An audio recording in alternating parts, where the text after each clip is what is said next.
Cláudio, obrigado por falar conosco, é um prazer te receber aqui. Eu acho que a gente pode começar o nosso bate-papo falando um pouco de você, tua atuação tanto com viés institucional via ADM Rio, né? E também junto ao Brasil Brokers, então dá uma contextualizada para quem vai nos assistir aí. Beleza. Bom, eu sou presidente da ADM há 3 anos, quase 4 anos, praticamente o mesmo tempo que eu estou como presidente também da Brasil Brokers. Olhando sob o ponto de vista da ADM, a ADM é a instituição de dirigentes do mercado imobiliário mais antiga do Brasil, né? Foi a precursora desse movimento no Brasil, e a gente vem tentando honrar esse papel, discutindo os assuntos de forma a melhorar a condição do mercado em termos de competitividade, de atratividade. O Rio de Janeiro a gente sabe que é uma cidade bastante atrativa, uma cidade que tem belezas naturais que são naturalmente atrativas, mas o nosso trabalho, o nosso papel como associação é de organizar o ambiente competitivo de forma para que a gente tenha uma legislação mais atual, mais moderna, mais adequada à necessidade hoje dos consumidores. Há pouco tempo. Exatamente. A gente conseguiu agora em 2019, no início do ano, aprovar um novo Código de Obras na cidade do Rio de Janeiro. Estamos agora batalhando em vias de aprovar uma mini-luz, né, que é a Lei de Uso e Ocupação do Solo, também uma lei de reuso e de reaproveitamento e de transformação de imóveis que hoje estão abandonados, que são antigos, que são mal utilizados, em outros tipos de imóvel, também para dinamizar mais o mercado imobiliário do Rio de Janeiro. E como que a ADM viu essa mudança no Código de Obras, né? Favorecendo até a criação de produtos mais compactos, etc? A gente sempre defendeu isso, né? A gente tem algumas bandeiras importantes na ADM, né? Uma delas é a segurança jurídica do negócio imobiliário, então a gente precisa dar segurança jurídica ao negócio. O mercado imobiliário é um mercado que tem um investimento muito alto, né? Ou seja, a gente é muito alavancado, os nossos investimentos eles são de longo prazo, né? A nossa esteira é longa, então se você não tiver segurança jurídica, você não consegue atrair o investidor. E aí o investidor pode ser um investidor que compra terreno, pode ser um investidor que investe numa incorporadora, pode ser inclusive um investidor que compra um imóvel na planta, né? Se a pessoa não tiver segurança de que aquelas regras vão estar valendo para sempre, ele não vai tomar uma decisão de investimento, e o mercado imobiliário é a maior decisão de investimento da vida do ser humano. Qualquer pessoa. Exatamente. Então, essa é uma bandeira.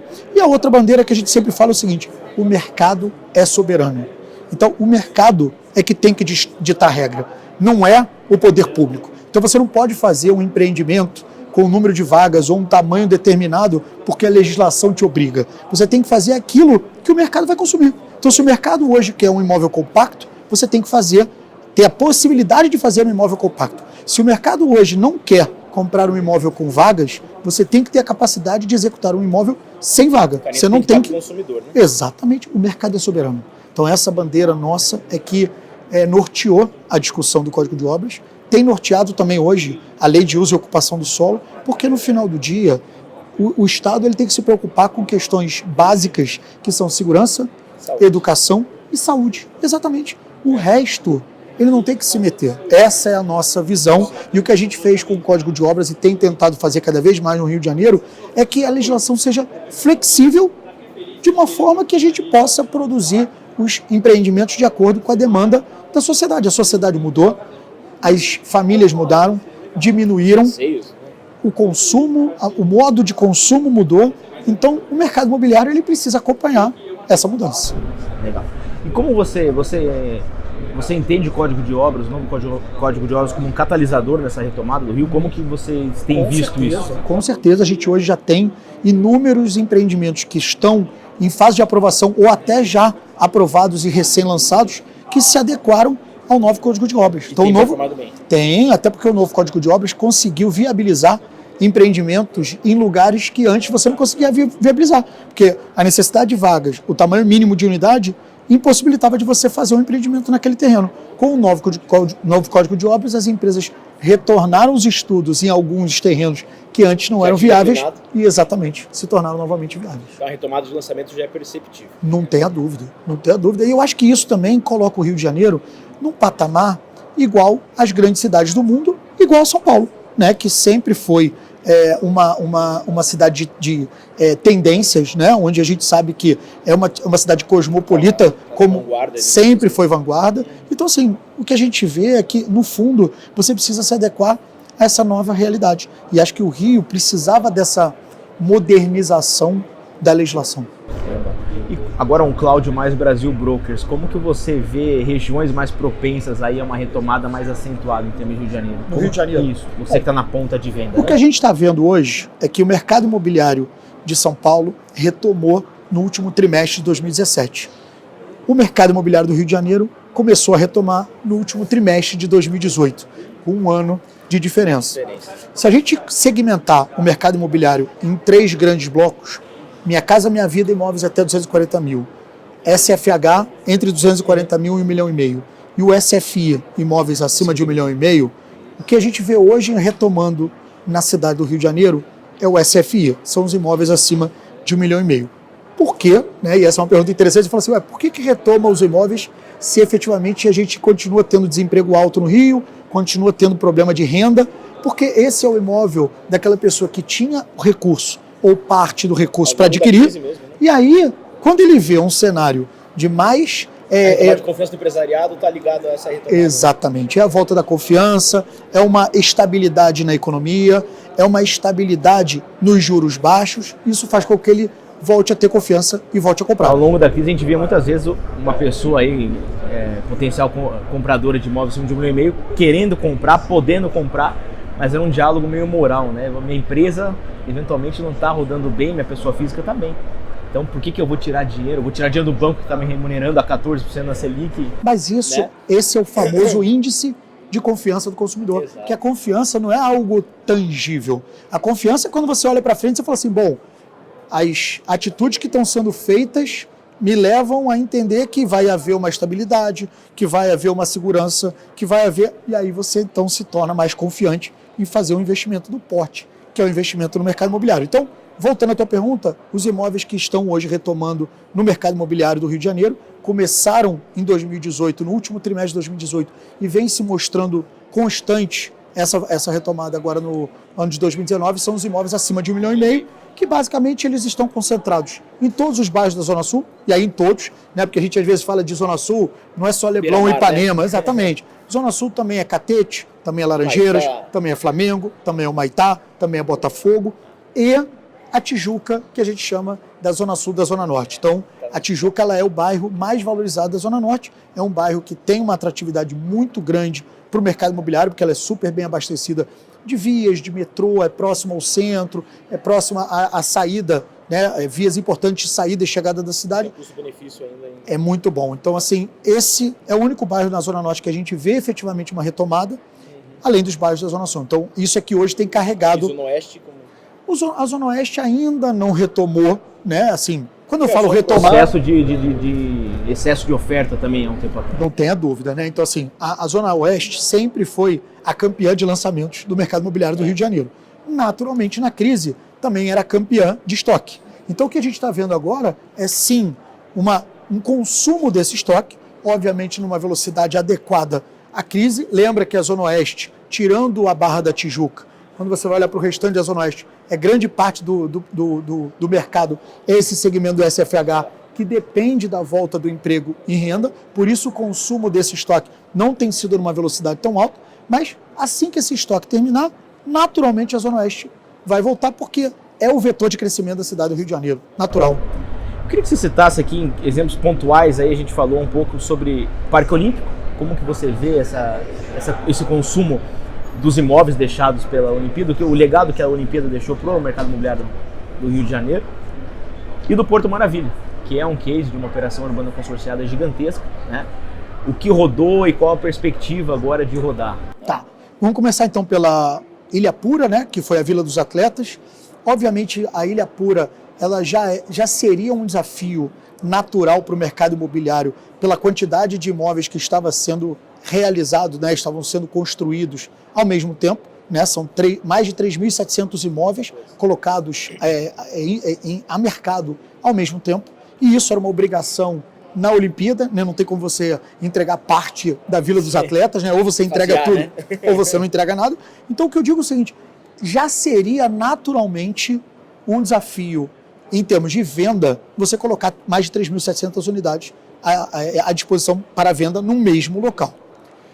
Dito isso, quando você coloca, além dessa dificuldade que já seria natural no momento de mercado pujante. Quando você ainda pega um momento de crise, que infelizmente foi o que o Rio de Janeiro acabou tendo, em situações ainda mais complicadas do que outras cidades como São Paulo, né, porque a gente é muito alavancado no setor de óleo e gás. O setor de óleo e gás ele sofreu duplamente. Primeiro pelas questões naturais da commodity, né, o preço do barril despencou, a gente acabou ficando quase que sem atratividade para o pré-sal e outras formas de exploração, então isso reduziu muito a indústria de óleo e gás. Por exemplo. Só para você ter uma ideia, o mercado de comerciais, né, de lajes corporativas da cidade do Rio de Janeiro, eles eram no passado ocupados em 43% de estoque pelo setor de óleo e gás. Então, na hora que você tem um baque nessa indústria de óleo e gás, despenca a ocupação, aumenta a vacância, arrebenta com o mercado imobiliário. Então, voltando para a Ilha Pura, a gente então sabe que já seria um desafio, com a crise esse desafio se tornou ainda maior.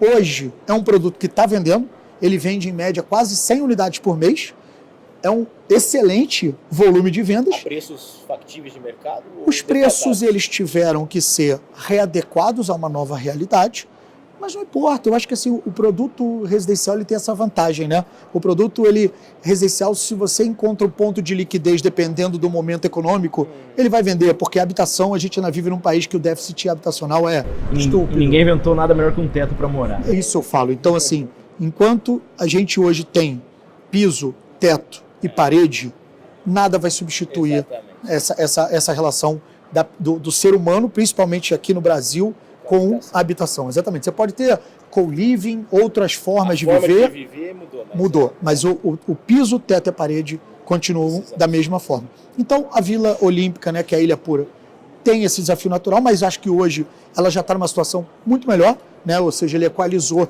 a questão do preço e tem vendido numa velocidade que, na minha opinião, é uma velocidade muito boa, mas vai levar ainda um tempo para você chegar numa situação de total solução. Quando a gente olha para o Porto, né, o Porto Maravilha ele fez uma modelagem lá atrás que era muito interessante para o desafio de preparar o Porto para as Olimpíadas, que basicamente era vender 100% das CEPACs para a Caixa Econômica, as CEPACs então sendo vendidas para um único comprador, você garantia os recursos para fazer as obras de infraestrutura necessárias para o Porto estar pronto para a Olimpíada, então ponto positivo.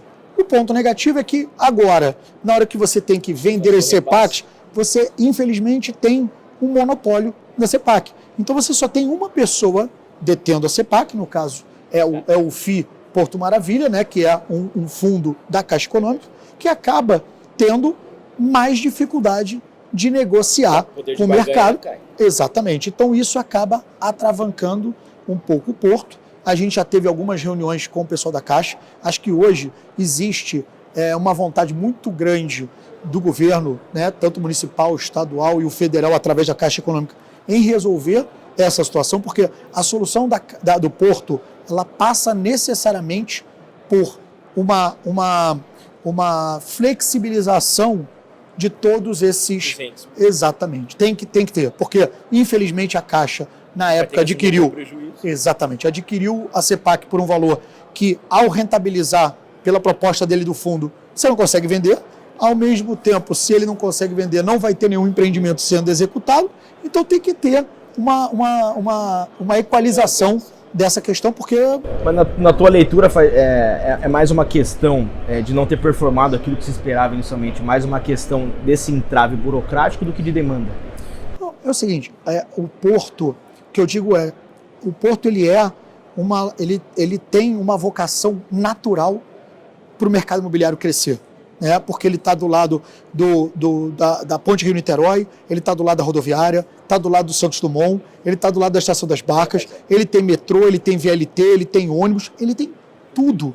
Todos os modais possíveis e imagináveis estão ao lado do Porto. Então, como o nosso negócio, né, mercado imobiliário é location, location, location, a localização do Porto Maravilha ela é ímpar. Acho que não tem outro lugar, certamente no Brasil não tem, mas de repente no mundo que você tenha algo que combine tão bem todos esses modais de transporte. Então, naturalmente, já é um lugar atrativo para o mercado imobiliário. Porém, a gente tem duas questões, né? Primeiro, o porto, né? A área toda do porto é uma área grande, então, voltando ao exemplo da Ilha Pura, já naturalmente seria um local de lento desenvolvimento, né? Assim, é uma área realmente muito grande para você sair lançando vários empreendimentos e vendendo e ocupando ao mesmo tempo. A maturação já seria longa, ela se torna ainda mais longa porque a gente criou um hiato nesse caminho, que foi a crise que o Rio de Janeiro passou. Passado a crise, infelizmente, ao longo da crise, a questão da CEPAC se tornou mais um entrave. E a gente, então, agora precisa destravar essa questão da CEPAC para que o porto volte a se desenvolver, porque a atratividade ele já tem, né? É diferente de você chegar e falar assim, eu vou desenvolver o mercado imobiliário numa região longe... Um desenvolvimento urbano, uma comunidade planejada, distante, não, ele está cercado de tudo que o Rio tem de melhor. Exatamente. Então ali, se você disser para mim que você vai lançar um empreendimento residencial, tem espaço comercial, corporativo, de lojas, né? Shopping, se você fizer varejo, exatamente, se você fizer educação, se você fizer saúde, qualquer tipo de empreendimento que você lance ali tem vocação. É incrível. O Porto, eu sou apaixonado pelo Porto. Eu acho que assim, ali a região ela tem tudo para ser um case de sucesso, mas a gente precisa, obviamente, primeiro passar essa crise, né? Ou seja, o Rio voltar a ter atratividade, voltar a ter interesse das pessoas, né? Dos investidores. Nacionais e internacionais. Não tenha dúvida. E a gente também precisa resolver essa questão da CEPAC. Cláudio, para finalizar nosso bate-papo, que é uma leitura tua do que você espera de 2020 em termos de mercado imobiliário e em termos de Rio de Janeiro. Como que você está vendo? Olhando para o mercado imobiliário como um todo, acho que a gente vive hoje um momento muito promissor para o mercado, né? Porque os indicadores macroeconômicos eles são bastante positivos, né? O nosso mercado ele é muito dependente do crédito. Quando você fala de taxas de juros historicamente mais baixas que a gente já viu e uma estabilidade no controle da inflação e tudo mais, acho que essa é uma combinação muito importante para que as pessoas passem a tomar crédito, e aí pessoa física ou pessoa jurídica, para construir empreendimentos, para vender empreendimentos, para comprar empreendimentos. Então acho que essa sinalização traz, obviamente, uma expectativa muito boa para o mercado, seja no Brasil, seja no Rio de Janeiro especificamente, para 2020. É claro que o nosso mercado ele é local. Então, cada região reage de uma forma, né? A gente sabe que hoje o Rio de Janeiro ainda tem o problema da dependência do setor de óleo e gás, que já começa a reagir, né? A gente vê que os leilões aí recentes de petróleo já foram bem sucedidos. Isso vai trazer necessariamente investimento de novo para a cidade, geração de emprego, geração de renda. E aí, com a economia voltando a girar, a gente volta então a ter a retomada. Eu acredito que 2020 ainda vai ser um ano cujo o mercado imobiliário na cidade do Rio de Janeiro permaneça ainda concentrado nesse segmento acima de 1,5 milhão, que representa no mercado do Rio em torno de 15% a 20%. E esse meio, né, que é o SFH, ele vai começar a reagir sim em 2020, mas ainda não vai ser o ano dele de retomada, o ano de 2020. Eu acredito que a gente vai ter em 2020 a retomada do emprego, né? A gente voltar a gerar emprego, né? Ou seja, preparar o terreno. Exatamente, porque também se a gente for olhar sob o ponto de vista prático, a pessoa precisa retomar o emprego, retomar a renda. Tem estabilidade no emprego. Exatamente, né? Assim, no dia seguinte que o cara volta a ter o emprego e volta a ter a renda, ele de repente ele passa a consumir na loja, ele passa a consumir no restaurante. Um cheque especial. Exatamente. Agora, o fato é que voltar a ter efetivamente a confiança para fazer um investimento do tamanho que é o investimento no mercado imobiliário, ele precisa ter uma estabilidade maior, né? O cara precisa ter pelo menos um ano no emprego, olhar o horizonte ali daquela empresa onde ele está, daquele emprego, falar, estou vendo aqui que aqui eu tenho oportunidade de ficar, de crescer, de me desenvolver, de conseguir ter uma recorrência nessa receita, e aí ele volta a fazer o investimento no mercado imobiliário. Excelente. Cláudio, obrigado por participar aqui conosco nesse bate-papo. Foi um prazer ouvir e aprender um pouco mais de Rio com você. Não, eu que agradeço aí a Brain e parabéns pelo brilhante trabalho que vocês têm feito aí junto com todas as entidades do Brasil. Obrigado. Então, de parabéns. Valeu, obrigado. Show de bola.